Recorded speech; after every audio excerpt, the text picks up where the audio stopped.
The Mario Galaxy is doomed. The Super Mario Galaxy movie is right around the corner, and if you apply real-world science to what we see in this trailer, every quirky little planet the crew are exploring in this movie are just ticking time bombs that will cease to exist. Today's theory was brought to you by Squarespace, but we'll talk about them a little later. Hello Internet! Welcome to Film Theory, the show that says, hello Mario. It would just be awesome if you used your little controller right there. Yeah, just go over and, yes, right there, click the subscribe button. So, it's that time again, loyal theorists, where a franchise that started out as a video game makes the jump to theaters, thus making Tom and I fight over who actually gets to cover the series. And today, I'm winning out because the brand new Mario movie is almost here with the Super Mario Galaxy movie. Honestly, it's kind of wild to think that the original Mario movie came out like 3 years ago. It's actually the highest grossing video game adaptation of all time, so you best believe they fast-tracked this sequel. And a Zelda film. And I bet we're probably getting a Luigi spin-off. Oh, and a Donkey Kong one too. Oh, and a Metroid movie? Heck, they might even pull that Star Fox Netflix series out of the cooler and actually make it, all leading up to Super Smash Bros. What the hell, throw in Sonic there too, why not? Anyway, beyond getting Childish Gambino to voice Yoshi, a casting decision that caught me off guard with just how much I freaking love it, something that surprised me about the new film is that they're jumping straight to Galaxy. I thought for sure that they were going to try and really extend this series out, start the sequels with like Super Mario World, and then Galaxy, and then Odyssey. And hey, maybe throw in a Sunshine holiday special in there too. But no, they went straight into space with this one. And that holds kind of a special place in my heart. The very first video I worked on here at Theorist was Rosalina is Peach's Daughter Part 2 back in 2014. So seeing her up on the big screen is just a big nostalgia trip for me. And all that thinking back got me wondering, well, that was a classic math and science episode, the bread and butter of old theorists. I wonder if there was something we could do here for the movie that was the same. So I scoured the trailers, examined them frame by frame looking for something, and you know what? I think I found it. See, there's a great scene in the trailer where Princess Peach and Toad are flying over a watery planet. It's an excellent shot that's very evocative of how it just feels to play Galaxy, and,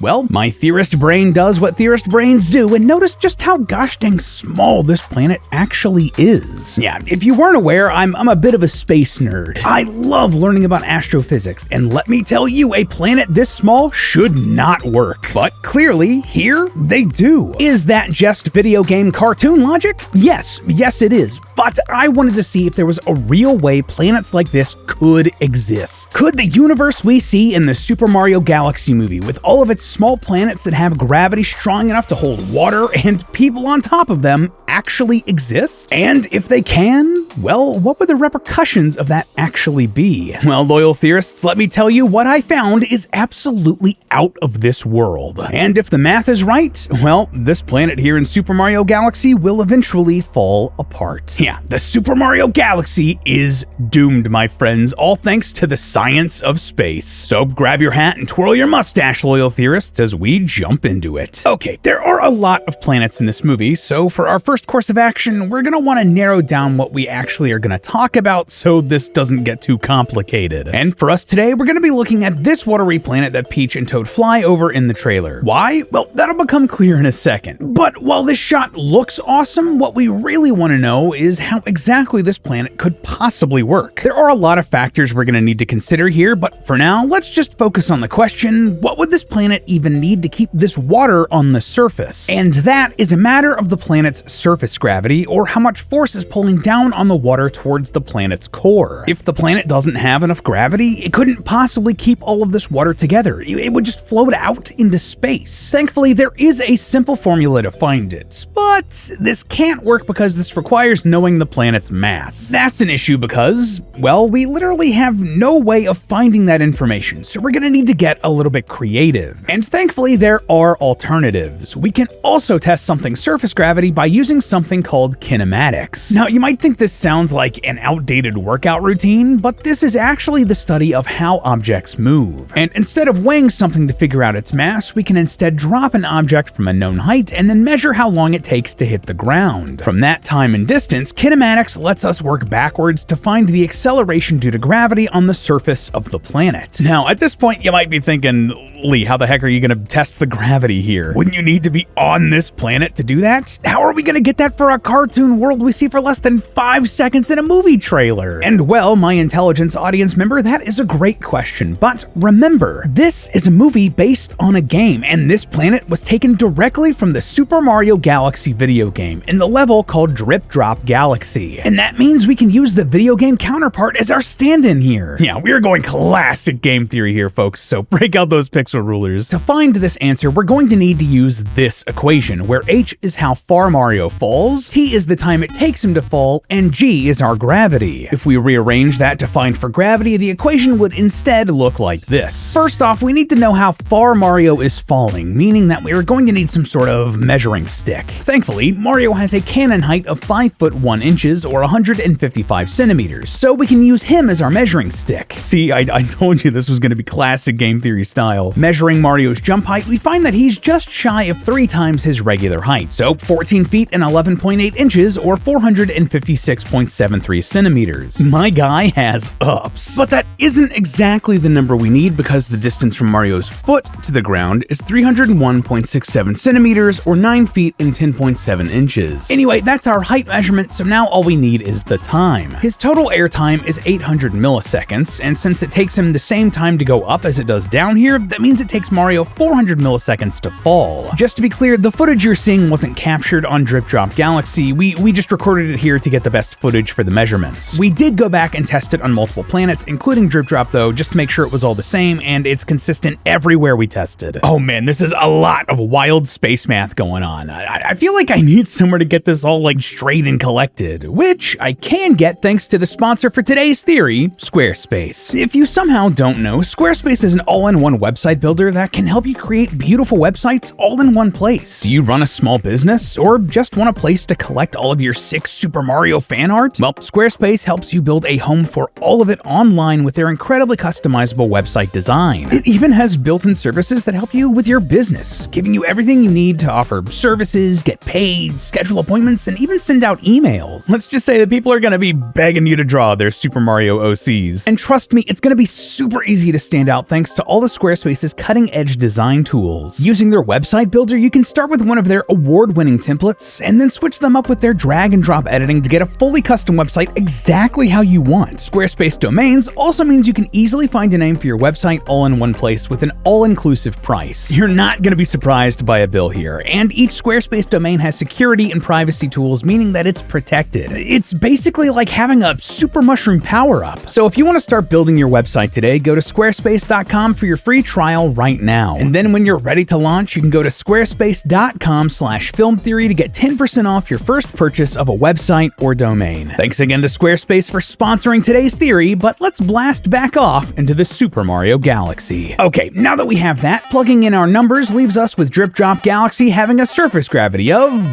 oh gosh, 37.71 meters per second squared. For reference, Earth's gravity is just 9.81 meters per second squared. That is ridiculously strong for such a little planet, so it makes sense that it'd be able to hold all of this water together. But, this does create another interesting question. For a planet this small to have gravity this big, it has to be absolutely massive on the inside. Like, there has to be a ton of stuff in here, and I'm sure you know what happens when a ton of stuff is crammed into a really, really small space, but we're getting ahead of ourselves. Right now, I just want to find out how much stuff is in there, and thankfully, we can use math to figure out our mass. Using this formula for surface gravity, we can reverse engineer this to figure out mass. All we need is the surface gravity, which we just found, the radius of the planet, and the gravitational constant. Thankfully, we also already have the latter since it's the same everywhere in the universe. It's this crazy number, and we're just going to assume that it's the same in the Super Mario Galaxy. Now, all we need is to figure out the radius, which I got by timing how long it took Mario to swim around the length of the planet in a straight line. It took me 56.8 seconds, and assuming Mario swam at an average male swim speed of about 0.7 meters per second, we can find the circumference of Drip Drop Galaxy to be 39.76 meters or 130 feet long. That's about the same length as 3 semi-trucks lined up front to end. That's like surprisingly small, isn't it? Convert that, and we can figure out that Drip Drop's radius is 6.33 meters or 20 feet and 9 inches. So back to our mass equation, and we now have R that we can put in and get that the mass of Drip Drop Galaxy is 22.6 trillion kilograms. Just wow. Now that's a lot smaller than Earth's mass, but man, math is just fun, kids. And it just gets crazier from here because now we gotta pack all of that mass into an area the size of an IMAX screen. If we take away all of the water, the planet's core has a volume of 501.91 cubic meters and a density of about 44 billion kilograms per cubic meter. I cannot begin to tell you how extreme that is. Earth's most naturally dense material is osmium, a rare bluish-white metal that's 22,600 kilograms per cubic meter. And even if you look at Earth's densest man-made element, hassium, that's only 41,000 kilograms per cubic meter. Even if you found a way to condense and crush other materials into something denser than they should be, you're not gonna be getting from the thousands of kilograms to the billions per cubic meter. Well, that is at least not if it were a normal material. But there are other things in the universe that can get that weird and dense. For example, neutron stars are the remnants of large stars that have collapsed under their own weight and are some of the densest objects in the known universe. Or, I mean, we could stop burying the lead here and talk about the granddaddy of density, black holes. Yeah, you know them, you love them, but black holes are objects so dense that physics stops working around them. The center of a black hole is literally infinitely dense, so it's gonna be able to pack all of that material into a super small space. So, in theory, in space theory, Drip Drop Galaxy might be a hollow planet, where there's a black hole at its center, letting it have this insane mass and gravity on a planet this small. And believe it or not, but this actually even lines up with what we literally see in the Mario Galaxy. See, if you go and play Super Mario Galaxy, something you might notice is that a lot of the planets you travel to have black holes at the center. I'm talking small planets, yes, but even bigger worlds have black holes sitting underneath or in their center. So if the Mario Galaxy movie is anything like the games, which it appears like it is, then Drip Drop's planet may very well have a black hole at its center too. This could be a hollow shell of a planet orbiting a black hole in the middle. That would make this scientifically work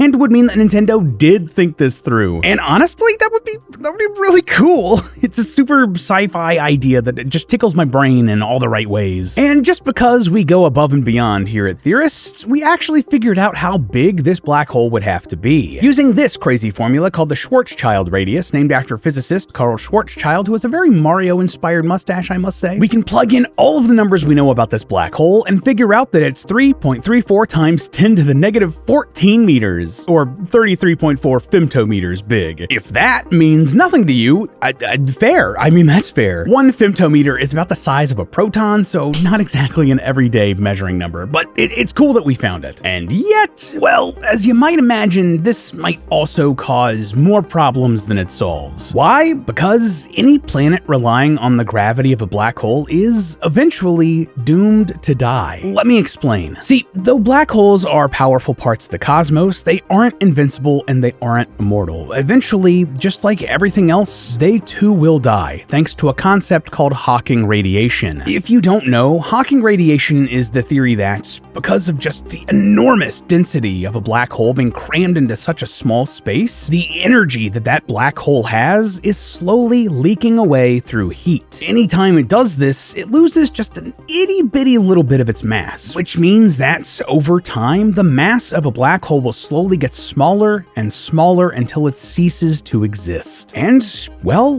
the black holes in Mario Galaxy would be no different. Eventually, every single one of these black holes will disappear forever, leaving the planets like this one here in Drip Drop Galaxy to literally break apart, to drift off into the infinite void of space or crash into something else with much more gravity. And we can even figure out just how long this black hole has left. Using the Hawking temperature formula and plugging in everything we know about our black hole, we know that the temperature of this black hole would be about 5.45 billion degrees Kelvin. I don't even know if that's something I can compare to anything else. That's 37,000 times hotter than the center of the sun. That would create a lot of problems in and of itself, but it would also mean that it would be losing mass at a relatively fast rate. Using the black hole lifetime formula and plugging in the numbers for our black hole, we'll find that Drip Drop Galaxy is going to completely disappear in, drumroll please, 30.7 quadrillion years. Oh wow. Oh, that's a really long time. The universe has only existed for 13.8 billion years so far. I'm not gonna lie with you, loyal theorists. Going into this, I thought that number was going to be way smaller, so it would go way quicker. I knew that black holes like this eventually disappeared, and having one this small would be much quicker than the huge ones you see out in like the center of galaxies or whatever. But regardless, think of it this way. In the scale of the universe, this is the blink of an eye. The heat death of the universe is supposed to be this many away, so quadrillions ain't nothing. And another side effect of this is that Drip Drop Galaxy and every other black hole in the Mario Galaxy would lose enough of its mass to hold on to all of its rocks and water and Koopas long before then. Just like ours is, this universe is doomed too. Even if it would take a long time. Long enough for Mario and his friends to be long dead. And wouldn't you know it, but we still won't have Mario Galaxy 3 by then either. But hey, that's just a theory. A film theory. And cut. Up next on Film Theory, we're going to be speed running our way through 4 mini theories that may just change the way you look at these core Mario characters forever.